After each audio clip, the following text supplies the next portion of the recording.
There were two reasons I was drawn to Samudra, a new 2D puzzle platformer that's come out on PC recently.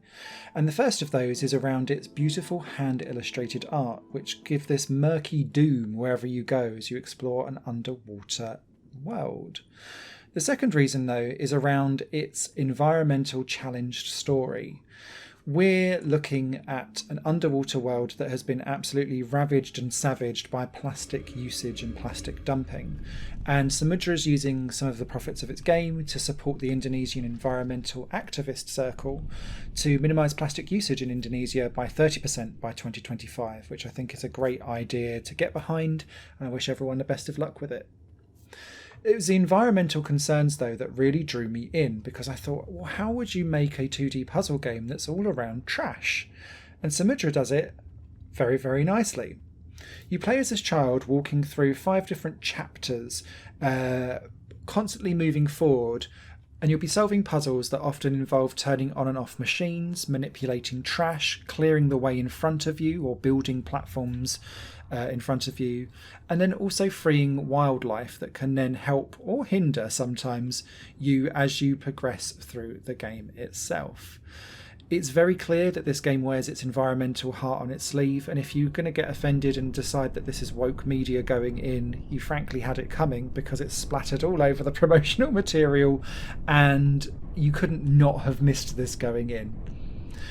It is a weirdly emotional tale, though, because with the environmental graphics, the sound design, which has this kind of dull, muted emptiness to it, that feels both a mixture of nature sounds, water swooshing, and light industrial clanging.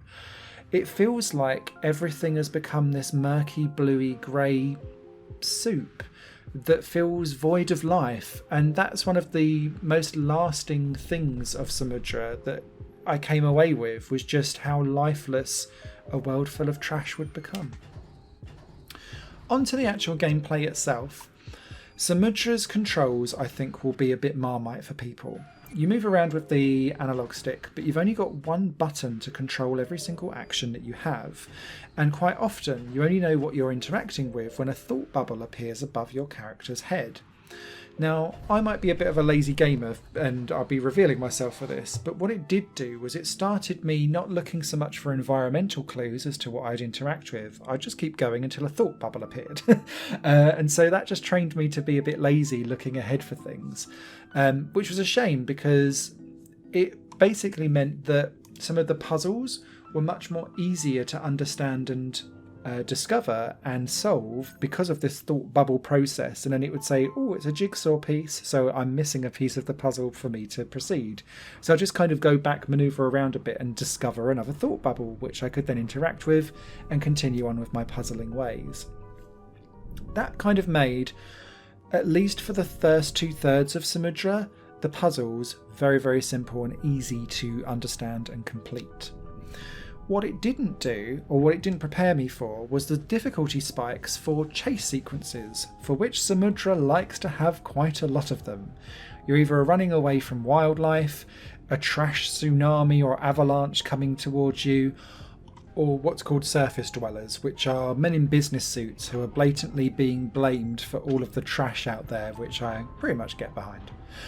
Now, this chase sequence is slightly problematic for me, because where the puzzles are quite easy to solve, the chasing and timing sequences are exceptionally precise, brutally so. And so the first time you discover most of these, you will likely die, maybe even the second time. And it feels slightly unfair, because some of the chases almost need you to kind of like nudge forward, nudge forward, nudge forward. Cool, I've triggered it, and then immediately run away from something so that you can actually get the timing precisely right. And that felt like it was not giving me a difficulty curve through the game, but a difficulty kind of mountain range of spikes and peaks and troughs going up and down. Really odd kind of criticism of the game, but it did feel like that as I was kind of moving through it. I'd also say as well, and I'm assuming it's because you're playing in an underwater environment, the actual movement of your character is very floaty and feels imprecise. Now, it doesn't really affect those chase sequences necessarily, because all you're doing is pressing a direction, waiting for a thought bubble appearing so that you can press the button and do something. But it does kind of feel like it lacks weight to whatever it is that you're doing, and I think that's just probably by the underwater design, which is one of the things that I genuinely don't gel so well with a platformer. Didn't really affect me too much here, but it's just noticeable going in that everything feels very floaty. The other interesting thing I'd say about Samudra is that it doesn't use any language in the game. Everything is conveyed through pictograms, either through thought bubbles or drawn on the walls. And some of this works really well, but some of the pictograms in some of the discussions, particularly with the surface dweller business folk, felt a little bit very open to interpretation and a bit confusing.